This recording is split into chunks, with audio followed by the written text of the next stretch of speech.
I didn't fly halfway across the world to stand in a shoe shop for 9 hours, waiting for someone else's name to be stitched onto trainers. So why was I there, watching the clock creep past sunset, while my dream trip slowly turned into a personal delivery service? And at what point does helping your family cross the line into sacrificing your own life? Because that's exactly what this felt like. I've wanted to go to Japan for as long as I can remember, not in a casual, yeah, maybe one day kind of way. I mean obsessed. Dragon Ball Z was my childhood. Anime wasn't just entertainment. It was an escape, a fascination, a whole other world that felt more alive than anything around me. And Japan? Japan was where all of that came from. In my head, it wasn't just a country, it was the future. Like stepping into 2040 while the rest of us were still catching up. So when this trip finally happened, at 36 years old, I thought, this is it. This is the moment. 10 days. Tokyo, my wife, a few friends, good food, neon lights, arcades, anime districts, quiet shrines tucked between skyscrapers. Everything I had imagined for years. I wasn't expecting perfection, but I definitely wasn't expecting this. There were 5 of us on the trip. Me, my wife, and 3 of her friends. And on paper, it sounded great. Everyone was easygoing, no drama, no clashing personalities. Her closest friend practically idolized her, so she just went along with whatever plan my wife suggested. The other 2, they were nice, maybe too nice. The kind of people who notice things but don't say anything out loud. And then there was my wife. She's a good person. That's a thing. She genuinely is. But her relationship with her family, it's different. Her love language is service.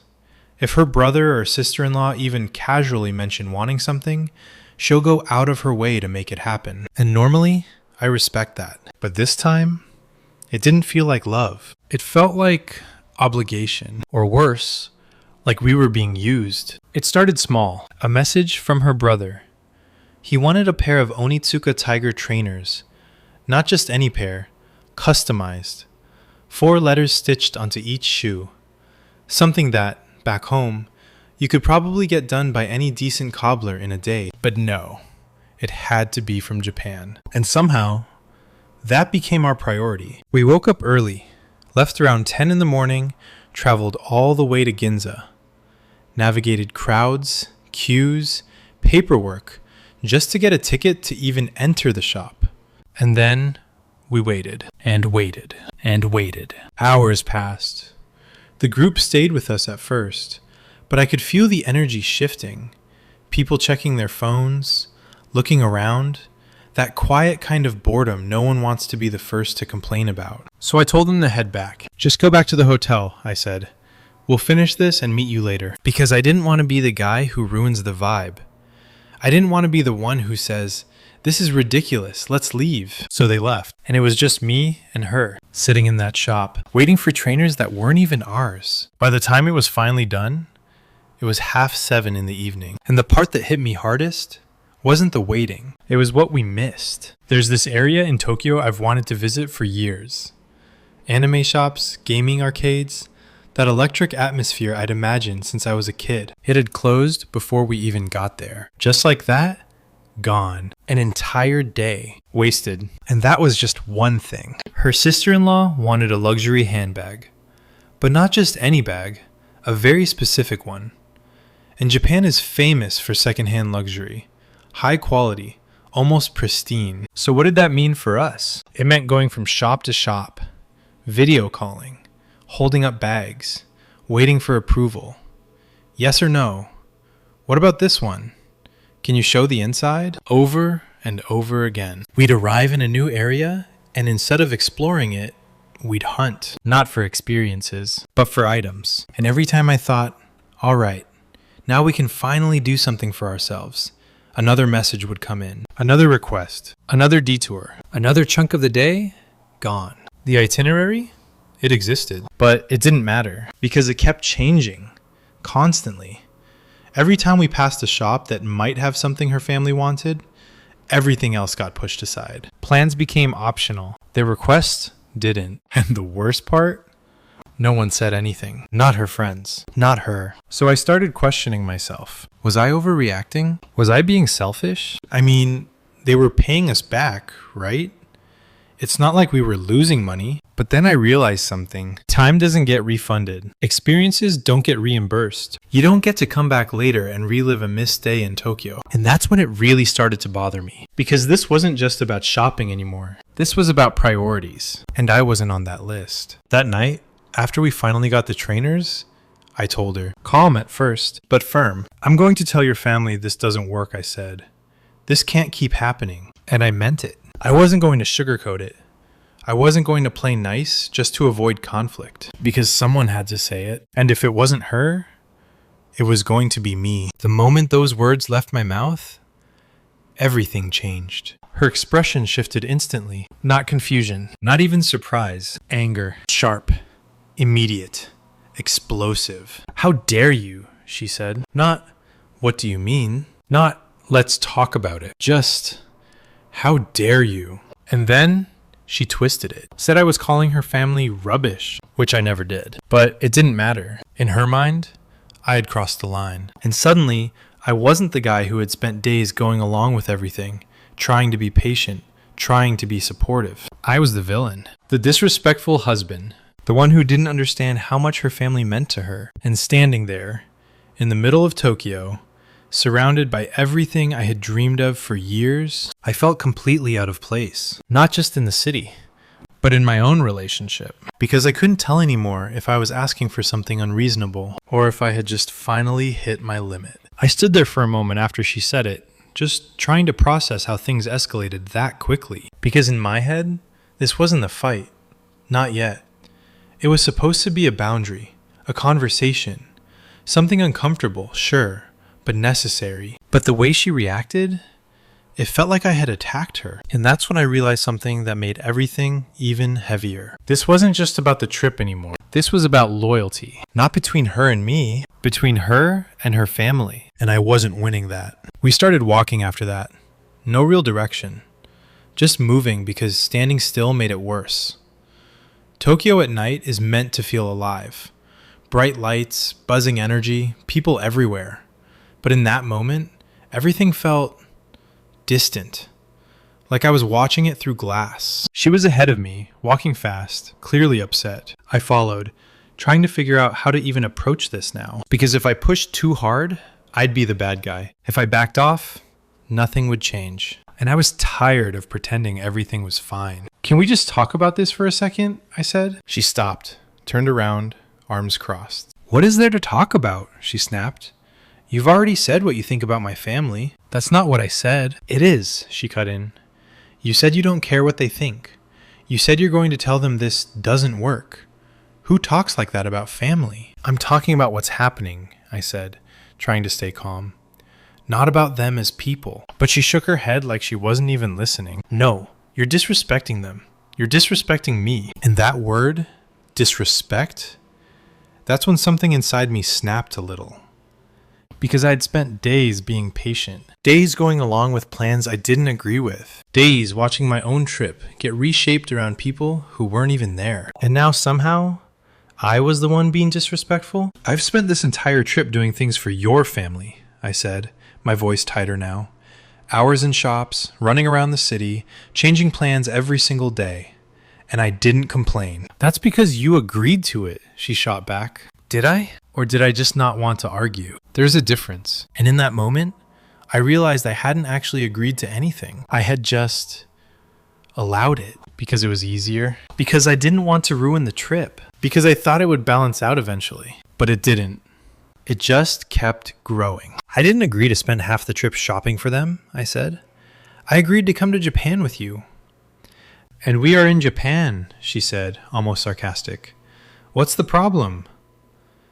That one hit harder than I expected. Because technically, she wasn't wrong. We were in Japan, but we weren't experiencing it. Not really. Do you even realize what we're missing? I asked her. Places I've wanted to see for years. Things we planned. Stuff we talked about before we even booked the tickets. She rolled her eyes slightly, like she'd heard it before. It's a 10-day trip, she said. We still have time. But that's the thing about time. It feels unlimited until it isn't. We were already a few days in, and those days weren't coming back. You keep saying that, I said quietly. But every day something else comes up.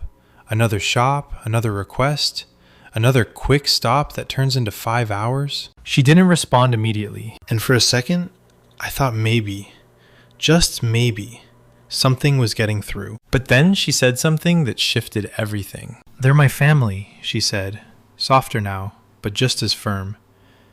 I can't just ignore them. I'm not asking you to ignore them, I replied. I'm asking you not to let them control our entire trip. They're not controlling anything, she said. They are, I said, whether you see it or not. And that's when the silence hit. Not the calm kind, the heavy kind. The kind where you both know this isn't getting resolved tonight. We ended up meeting the others later like planned. They were already there, trying to keep things light. Talking about food, taking photos, pointing out the view. And we both played along. That's the strangest part. How quickly you can switch it off in front of other people. She smiled. I nodded. We acted normal. But underneath that, everything was off. I could feel it in the way she didn't look at me the same. In the way our conversations became shorter, sharper. Like we were both walking on glass. Later that night, back at the hotel, the tension didn't go away. If anything, it got worse. Because now, there was no distraction. No city noise. No friends around. Just us. She was on her phone, probably messaging someone. I didn't ask who. I sat on the edge of a bed, staring at the floor, replaying everything in my head. And the more I thought about it, the more frustrated I became. Because I kept coming back to the same question. At what point do I matter in this? Not as a husband who should just understand. Not as someone who should just go along. But as a person who also has wants, expectations, limits. And the answer I kept landing on was that I didn't. Not in this situation. Not when it came to her family. I finally broke the silence. I'm serious about what I said earlier, I told her. She didn't look up. Of course you are, she muttered. I'm going to talk to them, I said. Maybe not aggressively, but I'm going to set some boundaries. That got her attention. She looked at me, eyes narrowing slightly. You're not talking to them about this, she said. I am, I replied. No, you're not, she repeated, because this is between me and them, not you. That really threw me, because how is it not me? We're on this trip together. We're spending our time, our energy, our experience. And somehow, I didn't have a say? It affects me too, I said. It's my family, she shot back again, like that settled everything. And maybe for her, it did. But for me, it didn't. Not even close. And that's when the doubt really started creeping in. Not just about the situation, but about us. Because if something like this, something so basic, could turn into this kind of conflict, what happens with bigger things? What happens when it's not just a trip? What happens when it's life decisions? Children? Money? Priorities? Would it always come back to this? Her family first, me somewhere after. And standing there, in a hotel room in the middle of Tokyo, in the city I had dreamed about for years, I realized something I didn't want to admit. This trip wasn't just disappointing, it was revealing. That night, I barely slept. Not because of jet lag, not because of the city noise outside, but because my mind just wouldn't switch off. Every time I closed my eyes, I kept replaying the same scenes. The shop, the waiting, her voice when she said, "How dare you?" The way she shut me down like I didn't even have a right to feel the way I did. And the more I thought about it, the more something uncomfortable settled in. It wasn't just that we disagreed. It was that I didn't feel like her partner in that moment. I felt like an outsider, like I was second place. Sometime around 3 a.m., I gave up trying to sleep and sat by the window. Tokyo was still alive out there. Lights everywhere, people still moving, trains still running. The kind of city that doesn't stop just because you're having a bad night. And that's when I made a decision. Not something dramatic, just something simple. The next day, I was going to take back at least one part of this trip. For myself, I didn't know exactly how yet. I didn't know what the fallout would be. But I knew I couldn't keep doing this. Just going along, quietly resenting everything. Because that kind of resentment, it builds. And once it builds enough, it doesn't just disappear. It explodes. The next morning felt off. We got ready in silence. No small talk, no mourning, just quiet movements, like two people sharing a space but not really together. The group met us downstairs. Same energy as always, light, casual, excited for the day. And then came the question. So what's the plan today? Normally, my wife would answer straight away. She'd already have something in mind. But this time, she hesitated. Just for a second. And I took that moment. I'm going to Akihabara, I said. It came out calmer than I expected. Almost neutral. But inside, it felt like a line had been drawn. There was a brief pause. One of her friends perked up. Oh, the anime area? That sounds fun. I nodded. Yeah, I've been wanting to go. My wife looked at me, not angry. Not yet, but definitely not pleased. And what about the plan? She asked. What plan? I replied. And I meant it. Because at this point, what plan even existed? The real plan had always been follow whatever request came in next. We were going to check a few shops in Shibuya, she said. For who? I asked. That was the moment. The one where everything that had been building finally surfaced. She didn't answer immediately, and she didn't have to. We both knew. For them, I said quietly. The group went silent. Not awkward, but aware. Like they'd all noticed the same thing, just waiting for someone to say it out loud. I'll meet you later, I added. You can do whatever you want today. I'm just going to do this. And there it was. Not a fight, not an argument, just a choice. For the first time on this trip, I wasn't asking. I wasn't adjusting. I wasn't compromising. I was just going. My wife exhaled sharply. So you're just going to leave us? I'm not leaving you, I said. I'm doing one thing I've wanted to do since we got here. That's selfish, she said, her voice low but cutting. And that word again, selfish. It's funny how easily that gets thrown around. How quickly wanting something for yourself becomes a problem when it doesn't fit someone else's priorities. I spent days doing things for your family, I said. One day for myself isn't selfish. It's not just one day, she said. It's the way you're doing it. The way I'm doing it? I repeated. Yeah, she said. You're making it a big deal. You're creating tension. That almost made me laugh, because the tension had already been there. I just stopped pretending it wasn't. I'm not asking anyone to come with me, I said. I'm not stopping anyone either. I'm just stepping out. One of her friends spoke up, trying to ease things. I wouldn't mind going to Akihabara too, she said carefully. Another nodded. Yeah, same. We can split up, right? And just like that, things shifted. Because now, it wasn't just me. Now others had a choice too. And I could see it on my wife's face. That loss of control. That discomfort. Because until now, everything had moved according to her decisions. But this wasn't something she could steer. Do whatever you want, she said finally, her tone cold. And that was it. No compromise. No middle ground. Just distance. I didn't argue. Didn't push. I just nodded, turned, and walked out. And I won't lie, that walk felt strange. Not freeing at first. Just heavy. Because even though I was finally doing something for myself, it came at a cost. I could feel it. But as I got closer to Akihabara, something shifted. The streets got louder, brighter, more chaotic in the best way. Neon signs stacked on top of each other, music spilling out of shops, people everywhere, tourists, locals, gamers, collectors. And for the first time on this trip, I felt something I hadn't felt since we landed. Excitement. Real excitement. I walked into the first shop and just stopped. Figures, posters, manga, old consoles, new releases.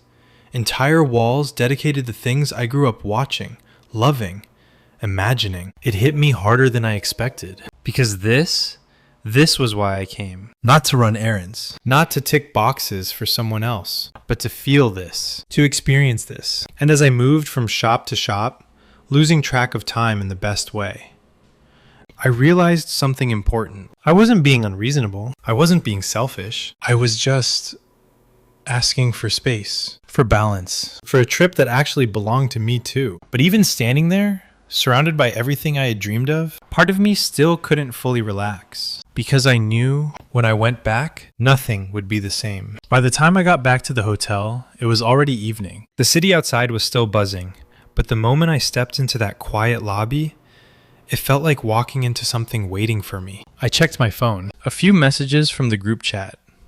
Photos. Comments about food. Nothing from her. That silence said everything. When I opened the room door, she was already there, sitting on the edge of the bed. Same position I'd been in the night before. For a moment, neither of us spoke. It felt like we were both waiting. Not for the other to speak, but for the other to admit something first. "How was your day?" she asked finally. Her tone wasn't warm, but it wasn't hostile either, just controlled. "It was good," I said. And it was. But even saying that felt complicated. "Must be nice," she replied. There it was. Not loud, but sharp. I leaned against the wall, arms crossed. "Look," I said, steady. "I didn't do it to upset you." "But you knew it would," she said immediately. And she wasn't wrong. "I knew you wouldn't like it," I admitted. "But that doesn't make it wrong." She looked up at me, really looked. And for the first time, I saw something else. Not just anger. Hurt. "You made me look bad," she said. That caught me off guard. "How?" I asked. "In front of my friends," she said. "You just left. Like you didn't care." "This wasn't about that," I said. "It was about me finally doing something I wanted." "But you couldn't talk to me first?" she asked. "You had to make a statement?" "A statement. Maybe it was." "I did try to talk to you," I said. "Last night. And you shut it down." She looked away. And this time, the silence wasn't defensive. It was thoughtful.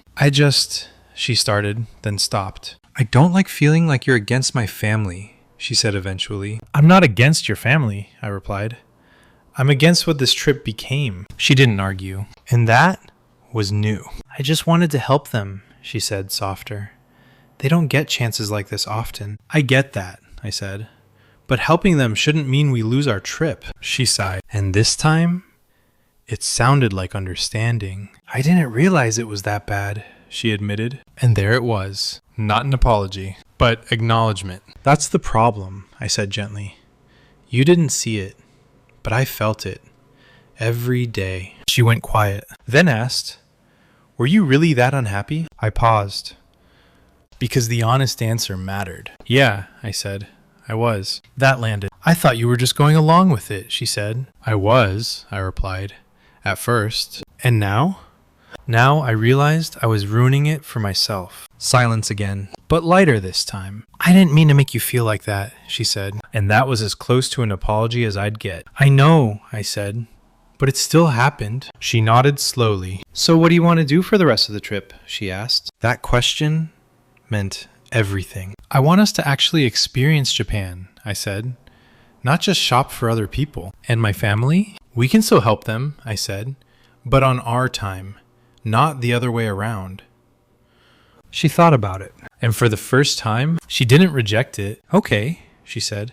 "We can try that." "We can try." Not perfect, but a step. The next few days weren't magically fixed. There were still moments, still tension, still habits, but something had shifted. We started making real plans again, places we both wanted to see, things we talked about before the trip. And when requests came in, they didn't take over everything anymore. And that changed everything, because the trip finally felt like it belonged to us again. Not completely, but enough.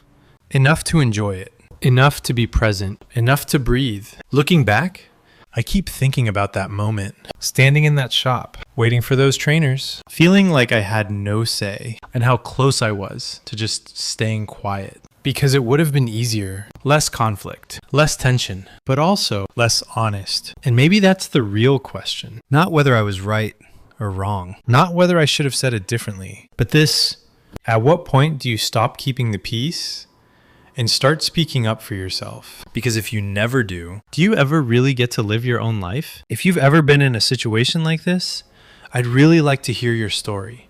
Drop it in the comments. And if you enjoy real, honest stories like this, don't forget to subscribe. There's always more coming.